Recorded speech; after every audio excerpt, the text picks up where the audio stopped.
Kako naše biljke rastu, tako se bude i predatori. I svaki čas primećujemo da naše biljke neko napada, gricka, da se pojavljuju neke gljivične infekcije i svaki čas nam je potreban neki preparat za zaštitu biljaka. U današnjoj epizodi ću vam pričati o nečem vrlo zanimljivom. Zapravo o 10 biljaka od čijeg otpada možete da napravite efikasne preparate za zaštitu bilja, a sve te biljke uzgajate u svojoj bašti. Prva kultura o kojoj ću pričati jesu perca mladog crnog luka. Zapravo u ovom programu su lukovi podeljeni na luk za staru berbu i luk za mladu berbu. Luk za mladu berbu beremo u velikoj količini i svakako kod čišćenja lukova imamo onaj zeleni deo koji često odrežemo i taj zeleni deo možemo da iskoristimo za pripremu vrlo efikasnog insekticida.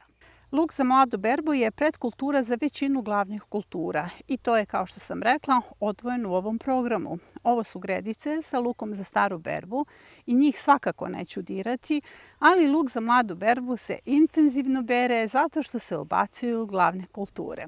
Luk sadrži sumporna jedinjenja, tiosulfinate sulfide, kvercetin, fitoncide koji se mogu primijeniti kao insekticidi.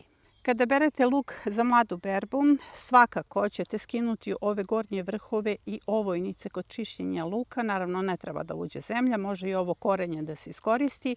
Sve to možete da iseckate nekih 300 grama u 2 litre vode. Ostavite 5 sati da stoji, povremeno gnječite. Nakon toga ćete procediti i prskate nerazloženo protiv lisne vaši, buhača, tripsa i grinje.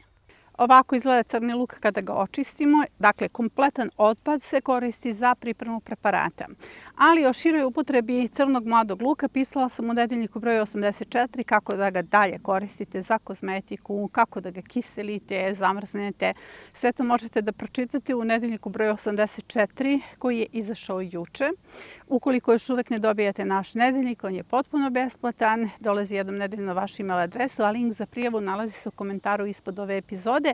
I kada su tema već lukovi, završit ćemo i beli luk kao drugu kulturu. Ovo je otpad od čišćenja ovog mladog belog luka, počeo da se glaviči, sada sam ga izvadila za kuvanje. Dakle, ovo je otpad i taj otpad se koristi za pripremu preparata jakog fungicida zato što beli luk osim sumpornih jedinjenja sadrži puno alicina. Alicin je fungicid i insekticid, ali pre svega jak fungicid. 250 grama iseckanog otpada od čišćenja belog luka stavite u 2 litre vode, prokuvate sutradan kada se ohladi ili ako se ohladi za 2 sata. Bilo bi dobro da onako malo duže stoji.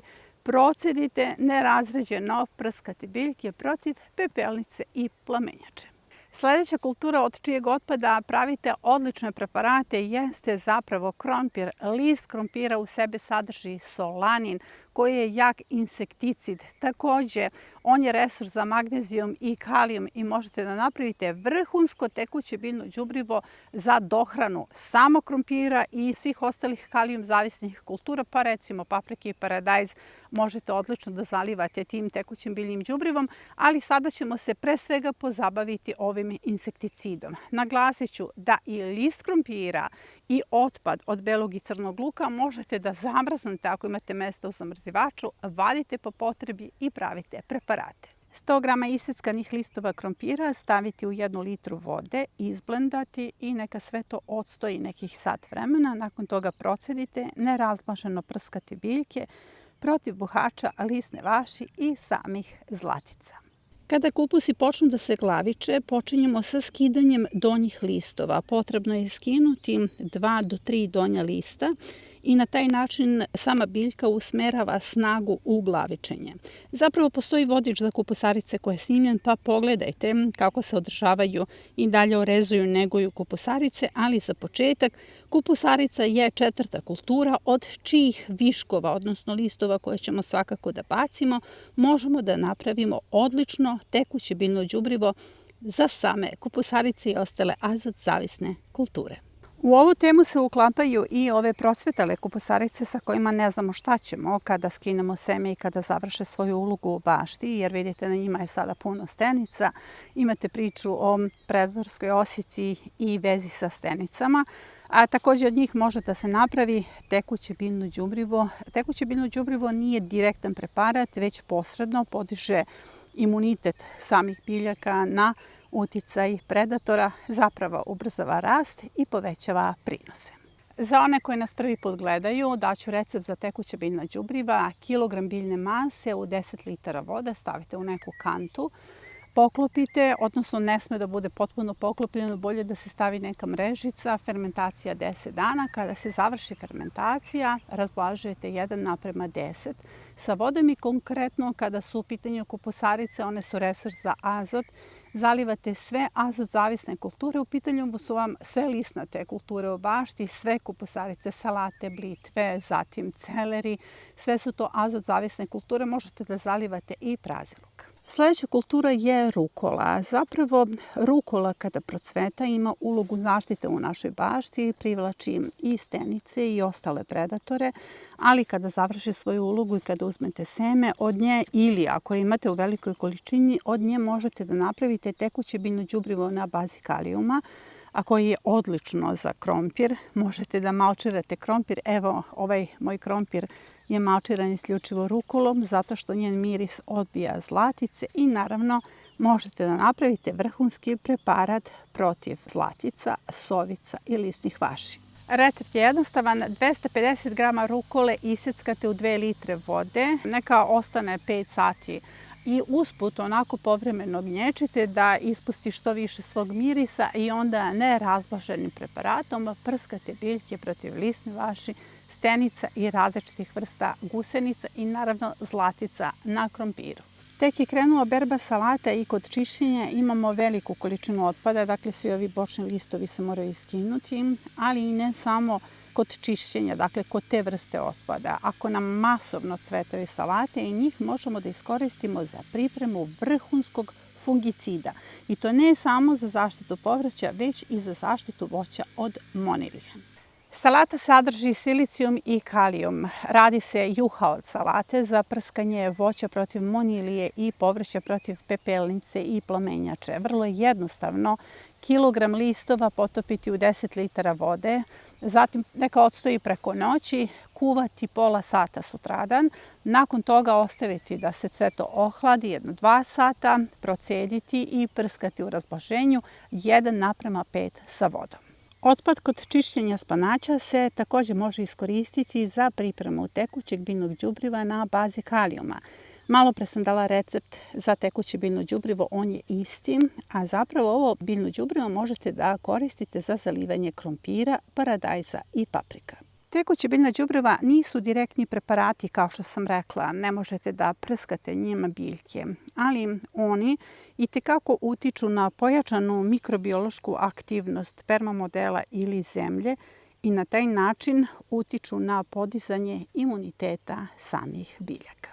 Još jedna biljka od koje možemo da napravimo vrhunski biostimulator i aminospreje jeste grašak. Naravno, kada čistimo grašak, kada uklanjamo grašak, kompletno telo graška i mahune su bogate azotom. Ukoliko pola kilograma tog otpada stavite u 5 litara vode da fermentiše 2 do 3 dana, nakon toga procedite, razredite 1:2 sa vodom, folijarno možete da hranite svoje biljke i na taj način biljkama povećavate prinose i, kao što sam rekla, u pitanju je biostimulator, stimuliše jak imunitet, veću otpornost, pre svega na uticaj predatora. 9. biljka od čijeg otpada možemo da napravimo u ovom slučaju vrhunsku dohranu za naše biljke jeste koren boranija. Zapravo, koren boranije sadrži u sebi azot i dobijamo na neki način đubrivo na bazi azota za sve azot zavisne kulture. Malo pre sam rekla koje su u pitanju kulture, ali ne samo to. Kad god je biljka na neki način oštećena, povređena, nakon leda, nakon bilo koje najezde, biljka prvo treba da dobije tekuće biljno đubrivo na bazi azota. I ovo vam je idealno đubrivo koje može jako dugo da stoji. 15 do 20 korenova mahunarki potopiti u 10 litara vode, stoji 24 časa uz povremeno mešanje i time zalivate biljke direktno u koren. I poslednja biljka koju sam uvrstila u ovu epizodu, a od čijeg otpada možemo da napravimo odličan preparat, jeste paradajz. Zapravo, zaperke paradajza moramo stalno da skidamo, a paradajz sadrži solanin i tomatin koji su jaki insekticidi i repelenti i od tih zaperaka se pravi vrhunski preparat. Vi stalno skidate te zaperke, nekada i ne znamo šta ćemo s njima, zapravo uvek malčiramo baštu, ali eto, ispostavilo se da je mnogo bolje sačuvati ih za preparat. Dakle, 500 grama iseckamo 5 litara vode, stavimo da stoji 24 časa uz povremeno gnječenje, kad god prođete samo malo izgnječite i dobijete odličan preparat koji se koristi nerazređeno. Tim preparatom tretiramo kupusarice protiv gusenica velikog i malog kupusara, paradajz protiv tripsa i krastavac protiv grinje.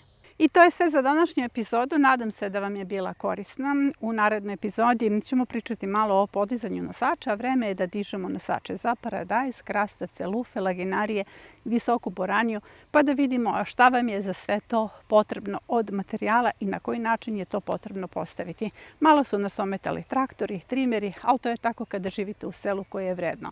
Do naredne epizode vas pozdravljam.